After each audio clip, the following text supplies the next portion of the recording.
Hi, I'm here with Rosemary Cunningham from Winning Women Essex, and we're going to be talking blogging and blogging local. And this video is for the Winning Women of Essex who may or may not have seen me speak there about blogging last week. There's been a lot of questions and a lot of emails come back and forwards. So Rosemary and myself decided we were going to jump on a hangout and answer all of those questions so you can get the absolute most out of blogging local and helping and supporting each other grow their businesses. Rosemary, do you want to say hi so you can pop up onto the screen? Oh, okay. Hello, everyone. Looking forward to starting my blog. I think it may not be today, it'll be tomorrow. Right, so if you've got a pen and paper handy, now would be a good time. I'm aiming that we will be with you about 20 minutes. We may be a little bit longer, and you can always ask a question underneath this video and myself and Rosemary will get back to you with an answer. So don't think if we've not covered it that you're never going to know the answer. It's just we're going to go with the most popular ones at the moment. Okay, now the most popular question we've had so far is, do we have to blog for 30 consecutive days? And the answer is yes. Once you start, the aim is to go for 30 consecutive days. So if you start tomorrow, every single day. Now, a lot of people think, oh gosh, there's Easter coming up, there's other bank holidays coming up, I'm not going to be able to blog on those days. Well, you can actually schedule posts, because what you're aiming to do is gain the momentum. So even if you can't publish on Good Friday yourself, you can schedule your blog to publish it automatically, and then a few days later when you've come back home or done whatever you've needed to do that day, you can go and promote that post. If you miss a day, and sometimes life gets in the way, don't worry about making that day up, just carry on with the next day. But ideally you need to set into your mind that you are going to do 30 consecutive days back to back. Right, I think that was a big worry for a lot of people, me included, because anyone who was there will know that I got to day 11 and I was posting my blogs really late because I think I was trying to overachieve. And I got to day 11 and I was exhausted. So yeah, maybe you can help us overcome that. Okay. In the challenge, the first week of the challenge itself covers ensuring you have good techniques and strong foundations. However, the later part of it starts to share with you tools that speed things up. For example, that can be something called curated content. So if you write an article about a particular Bowen technique to relieve stress, and I'm writing an article about 5 things bloggers can do to relieve stress, then I can link to your article. And what I would do is I would say, you know, bloggers can be particularly stressed. Quite often blogging isn't their main job, it's an addition to their work, an addition to their family, and they can become quite pressured, especially if they're interacting with PR people to get sponsored posts and also to develop their own writing. And after a week of blogging, they can be at the point of blowing their stack. So that's what setting the outline of who the post is for, why they would find it interesting. It's about a paragraph.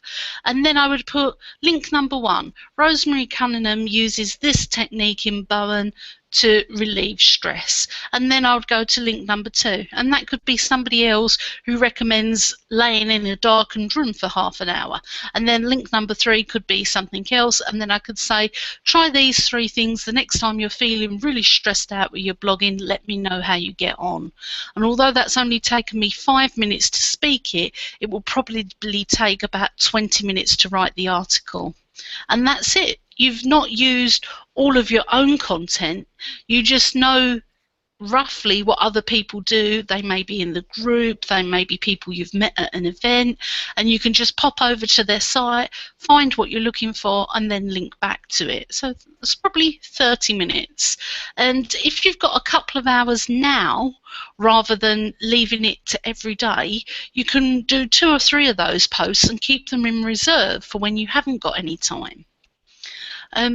One of my husband's favourite ones is to go over to YouTube, see what videos are coming up on his chosen topic, and he does fitness blogging, and he'll look up something like how to use kettlebells, and he will go and get a video off of YouTube, and then he will pop that into his blog post, and he'll say, this video shows you how to use kettlebells. I particularly like the point around 3 minutes. If you're looking for kettlebells, we recommend XYZ. So the bulk of the content is the actual video rather than the words that he's using. Excellent. That's really, so if you are linking, say, to this is how Rosemary handles stress, would you want a link to a whole blog post of mine, or would you take an excerpt out? You can do both. Ideally, they would take an excerpt of less than 5% of the post, so perhaps 2 or 3 lines to just give a teaser, and then to link to the actual post. The purpose of that is so that people will see that and click through to you, and they're not taking your copyright, they're enhancing you rather than stealing. We call it riffing. You know how somebody can take a sample of a song and turn it into a completely new song, but you recognise a couple of the chords in the song and you think, oh gosh, is that Pink Floyd's The Wall?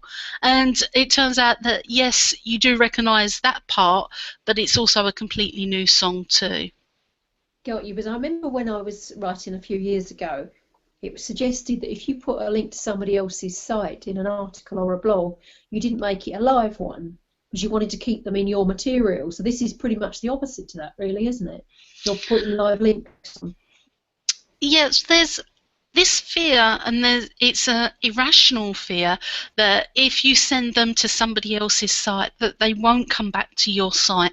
And if you worry a lot about that, if you use WordPress, and I believe if you use Blogger as well, and I don't know why you'd want to use that, but you can actually make the link open in a new window so that they've got both open.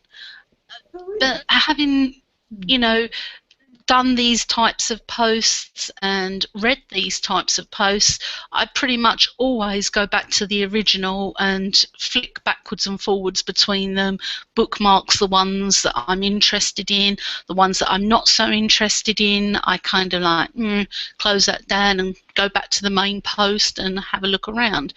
But you want the author to get recognition that they deserved.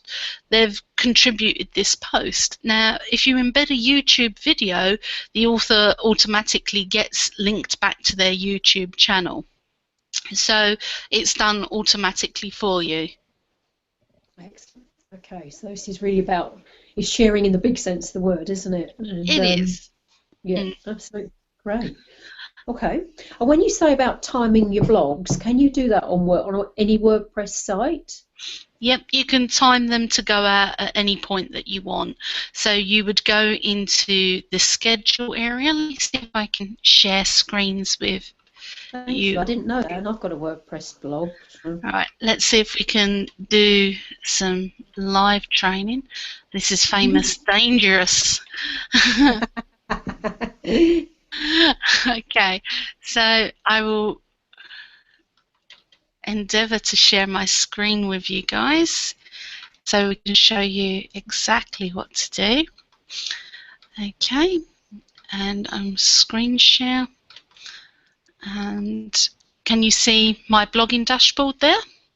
And it's got glasses on so I can read it. Okay, got it. Right, okay, so over here I'll go to posts and add new. It seems that WordPress has been busy the weekend because I've got 3 updates. Okay, so let me just make this a fraction bigger.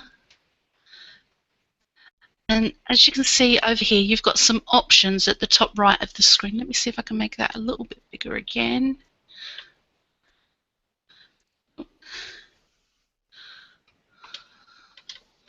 No, I need to make it a fraction smaller now. There we go. And at the top right of the screen, you can see that I've got Save Draft, preview, the status of the post, which is currently in draft, the visibility, whether it's going to be public or password protected or even just private. And then underneath that, I've got publish immediately and a little icon signifying a calendar. And if I click that, it drops down. And okay. I can change the date to any date that I want and any time. Now, when I change the date and click OK, that orange button changes from publish to schedule. So if I click schedule,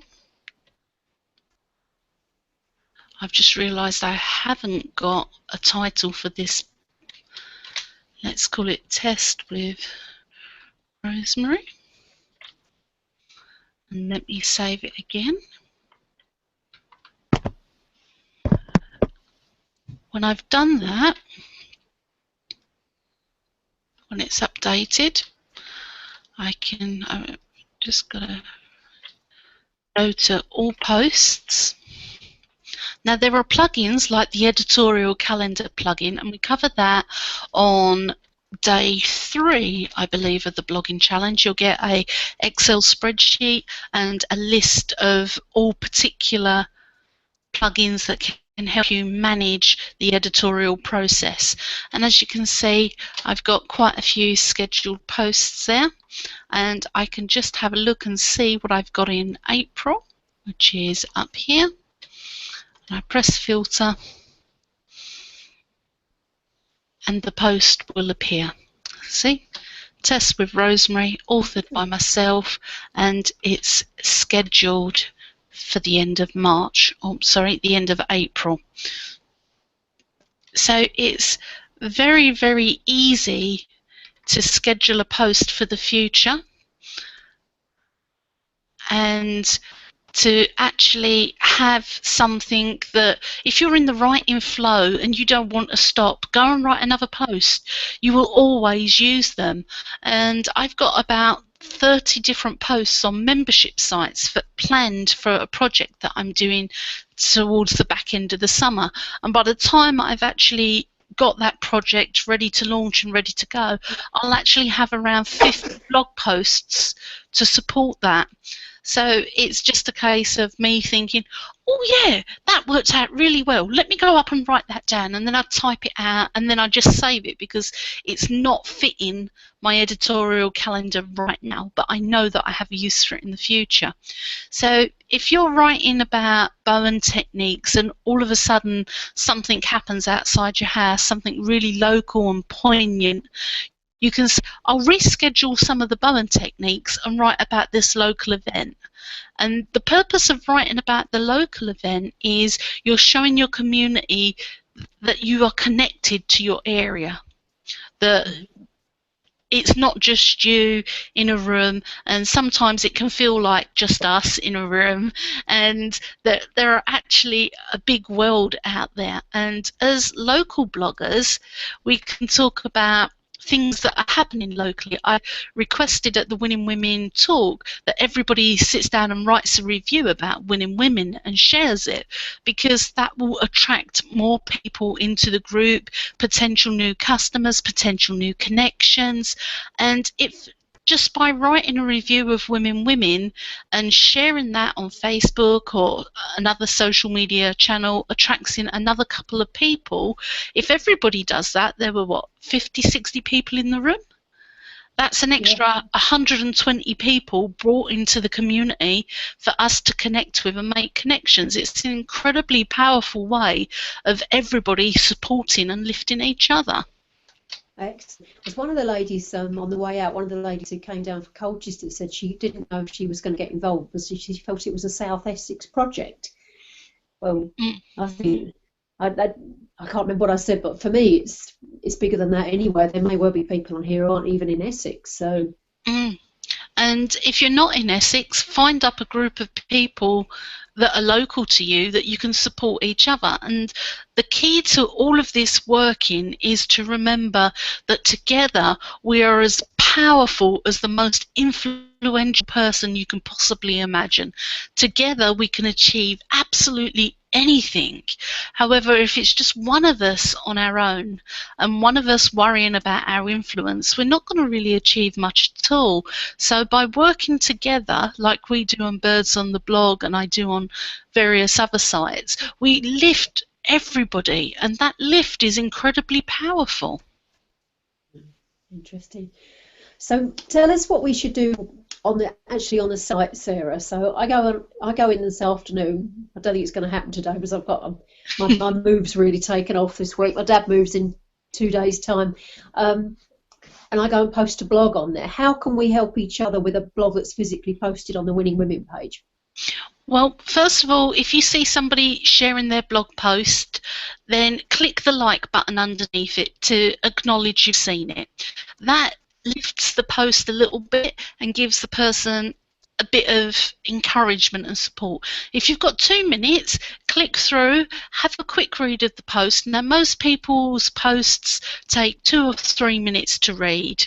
Something like 300 words takes 2.5 minutes to read. So most of us are going to be in the 200 to 800 word bracket. So we're not talking a huge amount of time. If you've got time to leave a comment on the blog, that benefits you and it also benefits the other blogger. If you haven't got time to do that, come back into the group and leave a little bit of feedback and be encouraging. Not everybody is perfect straight off the bat. Let's be supportive and help grow each other. So it could be, I really loved your headline here. It caught my eye. And I love the point you've made about XYZ. Thanks.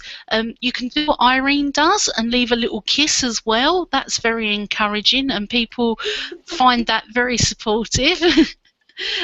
Irene's got a brilliant blog post on her blog about why she leaves little kisses at the end of it.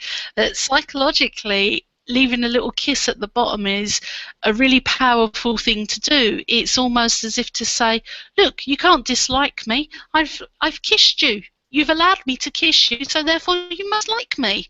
And yeah, it works. It's incredibly powerful. So if you wish to leave each other kisses, then go ahead and be my guest and do that. But when you leave a comment on the Facebook group wall underneath the blog post, again, you're increasing visibility for that person. So people outside of the group can see what's going on and they think, oh, that's interesting, I'll come and join the group. And you only need 5 or 6 people a week doing that before they decide to come along to a meeting. So your little comment attracts in people just as much as the blog post. So if you've got 5 or 10 minutes, scroll through the group wall, like everybody's blog posts, leave them a little encouraging comment. If you've got 20 minutes, go over to their blogs and leave them a comment on the blog, and that also helps you and lifts you up because you're getting visible on their blog. And people get curious. They think, crumbs, I've seen her in the group, I've now seen her over on the blog, who are they? And then they click through to your website and then they get to see you in your space. So it's an incredibly powerful thing. And if we all did that for each other, we're all going to lift each other up. So it's so simple yet so effective. I can't understand why there are not more groups of women all over the world supporting each other and leveraging their skills for what I consider to be the greater good. Excellent. You're starting it, Sarah. Yeah, I'm starting my own movement. Absolutely, we're joining you. Now, what have I got written down? I just thought, what about structure of a blog? Is one of your emails going to be about structuring blogs? One of them will be about structure, but because we're blogging local, I'm going to include some very specific training for the women because they want local clients. So I'm hoping maybe at the end of this we'll talk about it in a bit more detail, that we can give the women some very specific training on how to blog locally and to get traction local rather than worrying about national and international. And although a lot of us, I know you do international with your coaching, Rosemary, but we're more likely to get the business if somebody is within a 30-mile radius of our home. So we can leverage quite a few techniques to activate that. Um, Although that doesn't impact directly on structure, it does change and alter how we write things. So, for example, if you were writing about a particular Bowen technique, you might say, today I'm going to talk about XYZ technique, and I'm here in my office in Leigh-on-Sea, and I'm in a very warm and supportive environment. And although people don't seem to think environment matters when it comes to healing and getting well, it actually has a big impact. So you've managed to work in your location into the blog post. Yeah. So now Google and people understand that you're in Leigh-on-Sea, that you're a local person, that you understand that environment impacts upon treatment. So it's suddenly a very different blog post to, I discovered that if I rub somebody's spine in a certain way that they get really excited and they can run around the room like a chicken.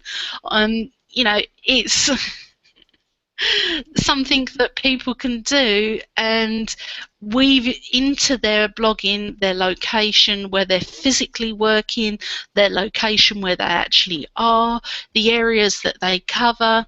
For areas that they cover, it might be, I was talking to my client in Australia and we had this amazing chat via Skype. So you've not actually said, I take international clients. You've shared that you have international clients and you work over Skype. So it kind of alters the structure and makes it more conversational. Yeah, I see. So it's sort of, it's just automatic SEO, search engine optimization, really, isn't it? Mm-hmm. And there's nothing fake or nothing forced about it. And for a lot of people, talking about the area that they're in can be quite difficult. They can sit there and think, do I really want to talk about Essex all of the time? And do I really want to talk about local news? But there's so much on locally, in particular events and things like that.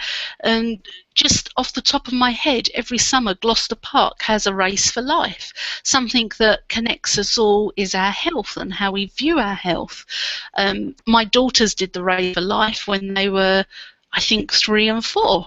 And my story around the race for life would be, we went over to Gloucester Park. I didn't do the running. My daughters decided to join in the last minute, and my youngest daughter decided 100 yards from the finish line she was going to lay down and have a snooze. And yes, she did. And Tesco's were very, very sweet. They gave her a medal and a bag as well. That's my race for life story, and that's something that's run in our local Gloucester Park in Basildon every single summer, 2 or 3 weekends. So you might think, oh gosh, how can I write about that, and how can I write about local events? But you can tie them into your personal stories and stories that people share with you. For you, it might be, are there particular Bowen techniques that you can use to help you do your 10-mile run for Fit for Life? Are there things that you can do that will help you recover better after you've done the Race for Life? So you can tie yourself in and make the connection to local events, and you can do it in such a sweet way that it's not like selling or overly promoting yourself at all. It's something that's really helpful and supportive. And if people are typing in search engines, what do I do after Race for Life in Gloucester Park, your blog post will come up, because it's really quite specific. And it can be, you've paid in your sponsorship money, you've collected it all in, but you've still got aches and pains. Here are 3 things you can do to help you recover so you're ready for your next 10-kilometre run. Right. Okay. So it's also having your mind very open to possibilities as well, isn't it? Little, what we think of as little things to write out rather than huge issues. Yeah. And you exactly hit it on the head there. It's being open to the possibility. And, you know, for me, I walk along the street and think, that's a blog post, that's a blog post. And my children, and in particularly, say, I don't want this in a blog post. And, oh, gosh, how did they know? I must get a certain look on my face and think, oh, that'll make an excellent blog post. Children, no, don't even go there. So you will find when you look for the possibilities, they're everywhere. And it can be hard to turn them off once they get started. That reminds me of looking for photo opportunities. I was at an 18th birthday party at the weekend, and my friend's son was 18. I've known him since he was a baby, and they've got a 4-year-old. And he was playing the drums, and he put the 4-year-old on his lap, and they played 3 songs together. Wow! Such an amazing photo opportunity, but unless you've got your goggle eyes open to it, you don't see it, do you? And it's the same with blogging, isn't it? Just oh, it's exciting. I'm excited now. That's another thing. Oh, I want to ask you about photos as well in a minute, when you're ready. Yep. Just being open to possibilities and opportunities and things that are going on locally will make you found and visible to all the people that you wish to be found and visible to. So photos are an absolute minefield. Google Images is not a sweetie jar where you can go and help yourself to any image you like. Okay? Google Images show a snippet of an image. You have to click through to the website. And then on that website, you may or may not see whether you can share that image in your own blog posts. Now, some people say, oh, it's okay because I've linked their blog post. Well, I buy a lot of my images. I either buy them in huge, great big bundles, or I license them to my site. On Birds on the Blog, our images are sponsored by Shutterstock, and they're a stock image agency, and they start at around, I think, $40 or $50 a month. Now, the reason I'm telling you this is if you pop over to Birds on the Blog and think, that's a cracking photo of Robin Williams she's got there, I'll just copy that and link back to Birds on the Blog. Well, actually, I'm only licensed for my site. You're still going to be in trouble for copyright theft because I've bought it and it's only licensed to my site. Now, I'm not going to come back and pursue you and say, oh, no, you can't do that. But you can bet your cotton socks that Shutterstock will. They've got software that will go through people's sites. Now, you might think that a fine for one image, they start around a £3,000 fine, is not a lot. But if you've got a site and you've done 30 days and you've got 30 images that you've taken from all different places, that's £90,000. You could almost buy a house in Basildon for that. Well, not quite, but, it's half a house in Basildon. And where would you reckon we go to get some images then? Well, if you use free sites, there are sites like unsplash.com. There's also a tool called shareasimage.com, which is about $8 a month, which is about £5. Yeah, there's shareasimage.com. Now, share as image, let me see if I can share my screen with you again. Share as image. Let me just get that up and share my screen.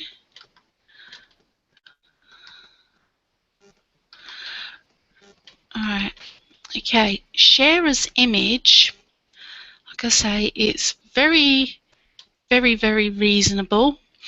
It's about $8 a month, and they supply a huge amount of images, and I can add quotes to them. So I click on background, and as you can see, there are lots and lots of different images there, and I'll just scroll up, and there's a steering wheel here. So I can then go back to the text, and I can put in a pithy quote.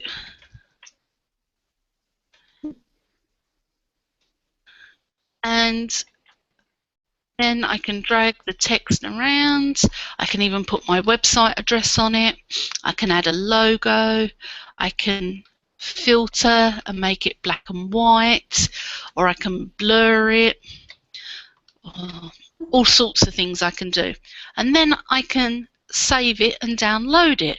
So it takes a matter of minutes to get a good image for my blog posts, and what's more, I'm not breaching anybody's copyright, and for a £5 a month I can create some really good images.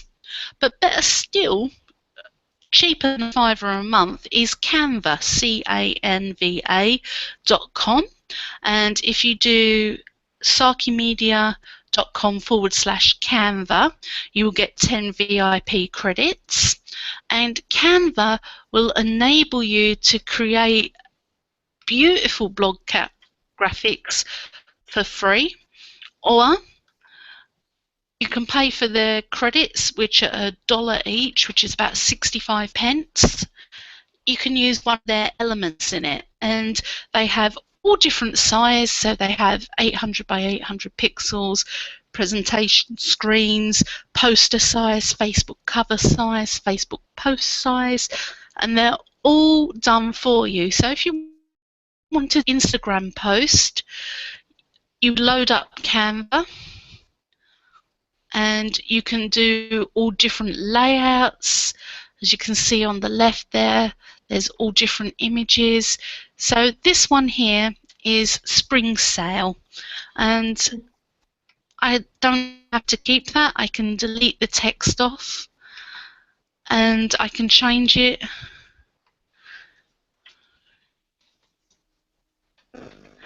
And that's now my image, and I can download that, and it's free, and I can upload that into my blog and use that. I can also pay for images if I want to search. There's got 1 million images there, so I'll just click on the Easter one, and if I just want a simple Easter egg like that, it will just drop it on the top. I can also send it backwards, so the writing's over it, and you'll find 5 or 10 minutes on Canva, you can create a very good image to pop into your blog post to use elsewhere on social media, and you're not breaking or breaching anybody's copyright, you're not getting into any trouble, and you don't get any of the fines that are associated with taking other people's work.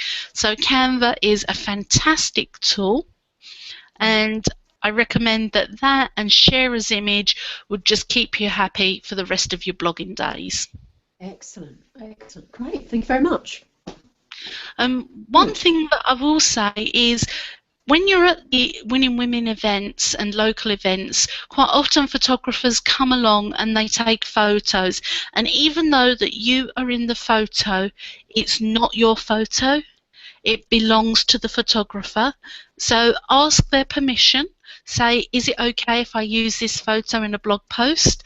And obviously you would link back to their website and say, image copyright by Joe Blogs or Joe Photographer or whoever. If you are asked to pay for the image, don't be shocked. Just because it's you in it, you don't actually own that image, okay? And they don't have to pay you for taking the photograph. And that's possibly why celebrities don't like people with their smartphones snapping them all of the time. Right, okay, interesting. That was Laurence Harding, by the way, so if you want to use any of the photographs from last week, ask Laurence Harding. Yeah. She's on our Facebook page. Yeah. She is, yep. And she took some beautiful photos. And again, if she gives you permission, that's a blog post. The people I've met at Women, and you can just embed 3 or 4 photos and then put a link to Laurence and say, go over and take a look at the rest of her work.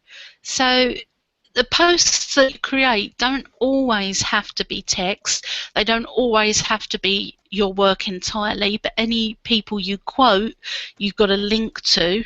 Don't worry too much about them going off your site, because if something's valuable, they will come back and they will tab between the two. You can always use in WordPress, let me see if I can get WordPress up again, and I will show you how to open it in another window. famous last words that will be. And okay, so if I just share with you, I didn't realise I could do so much screen sharing on Google Hangouts. So if we go back into our post, I've just clicked edit,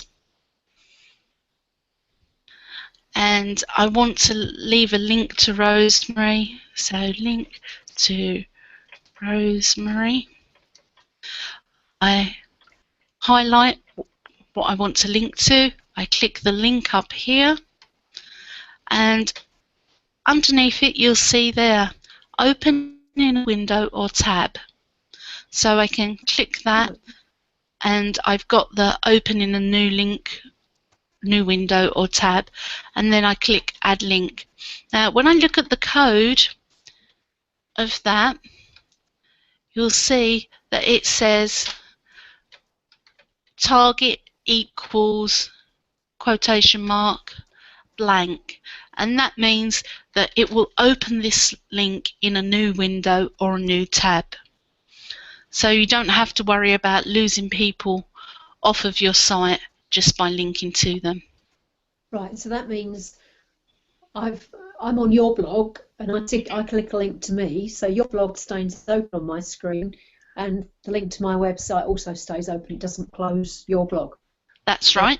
Yep. Right. So both will be open, and you will be able to tab between the two posts. So if you want to see what I've got to say about your stress relieving techniques for bloggers, then you can tab between that post and your post and have a look and say, oh yeah, that is quite good, and you might want to bookmark it or share the post on Facebook depending on what you are, which of course leads me nicely into make sure you've got some sharing buttons.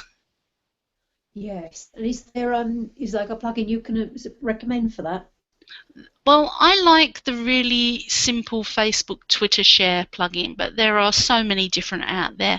A lot of people like Shareaholic, and I think you've just got to think to yourself, if my ideal customer is on Facebook, that you've got the right the right sharing buttons for Facebook. If your target audience is on Twitter, to have a Twitter button.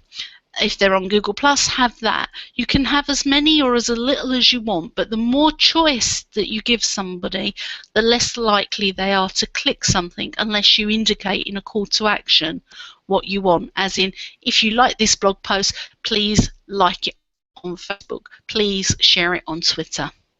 Okay. And putting those plugins on, is that something that we need someone to do for us? You can do it yourself. It's relatively easy. I say relatively easy. If you can send an email, then it's quite probable that you can add and install a sharing plugin. If you want, I will go back to and just show you how to do that. And let's share the screen. So let's come out of linking to you, and on the left hand side you'll see that there's plugins there, and you can go to installed, add new or editor, and if you click add new, it's just reminding me I'm going to lose this blog post, which is always handy. You can now search, and I like the really simple Facebook share one, so I'll search for that. And then I click enter after typing in really simple Facebook, and it tells me that I've actually got it installed. But it could be you type in something like social sharing and you just see what's available. Now, when you install plugins, you'll see that other users will give you an idea of how effective it has been for them. And you can see this one's got 290,000 downloads, but it's only got 1.5 stars. And you'll also see that it was last updated a month ago, so the chances are it's going to be very compatible with your version of WordPress. And as you scroll down, you'll see all different ones, and you'll see this one's got 6 5-star reviews, but only got 5,490 downloads. But it was also updated an hour ago. And what you're looking for is something that's got a reasonable amount of downloads, that it's rated 4 or 5 stars, and that it's updated very frequently. If something hasn't been updated for 2 years, the chances are it's not compatible with your version of WordPress. And that means you're going to run into all kinds of problems. There may be security issues. There may be all kinds of hassle that comes with it. So if you're not sure, steer clear of it, or just ask in the group and we can give you our advice. So I can see here that, oops, I hate touchscreens. I can see here that Cresta Social Share Counter has had 21,000 downloads, 14 5-star reviews, and it was updated a week ago, and it's compatible with my version of WordPress. And all I have to do is click Install Now, and then it will ask me if I wish to install the plugin. And obviously I ticked OK, and now it will install on my site. Eventually. Note to self, don't ever do this while you're running a Google Hangout, because you've not got enough energy to supply everything. And there it is installed. And you just click activate, and then it will be done. So it's very simple to do. It's not particularly hard to add something in and activate it. Can do it yourself. You just have to be careful that you're not using anything that's not been updated for a little while, or is something that's not got a lot of reviews. Perhaps it's all got 1 stars, in which case you know that there's going to be perhaps a few problems. So just be a little cautious in your research, and you can ask around and you can find out from other people which ones they like. But we're all different and we all like different things. You've just got to find something that works for you and that also works on the mobile device, because if it's not mobile responsive, your share buttons are actually going to get in the way of somebody reading your blog post. Okay, excellent. Thank you very much. Good. Right. Do you think we've covered it all? I think so for now. I've got a couple more questions in my head, but I think maybe a bit later on might be a good idea. We don't want to overwhelm everyone with everything at once, do we? So. No, but just get started and start putting your stuff into the group, and we'll come in and like you and encourage you, and I'll share on my Facebook timeline. I'm always sharing lots of people's work, so if you see somebody and you can like and leave a comment and encourage them, that will be really great. And in 30 days time, Winning in Essex, the group will be thriving with a whole new vibe of people we've attracted into us. And hopefully we'll be bringing in new people into the local groups so we can make more business connections. Wonderful. So for following the emails, is it going to be a daily email, Sarah, like with your 30-day blogging challenge, or is it how are you working that? Well, at the moment I'm encouraging people to join the blogging challenge and use those emails. But what I'm going to do is I need to talk to Alison and again to you and put something together very specifically around blogging local, and that will probably be an ebook which I will give to you all, and I've got your emails on the list and I will email out and say it's free on Amazon, go get your copy, and this will be more focused around blogging local and generating results for each other. Brilliant. So for now, you're suggesting people go to the 30-day blogging challenge and join up, yeah? Mm-hmm. As soon as they're ready to start. As for me, can I go and do it again, start all over again? Yes, you certainly can. Okay, brilliant. All right, I'll see if I can do that. If not, I'll get back to you. I think I'm on day 64 at the moment or something, but I need to go back to day 1. Unsubscribe at the bottom and then resubscribe and you'll go back to day 1. But you've got the advantage over everybody else because you know what's coming for the next 30 days. No, for the first 11. not the 30. I do read them all. So brilliant, lovely. Thank you very much, Sarah. That's wonderful. So what I'll do is I'll email this out to, or link to this out to everyone as well, and we'll see how many of us join in. Right. Okay. Well, thank you, Rosemary, for your time. I appreciate it. And you, thank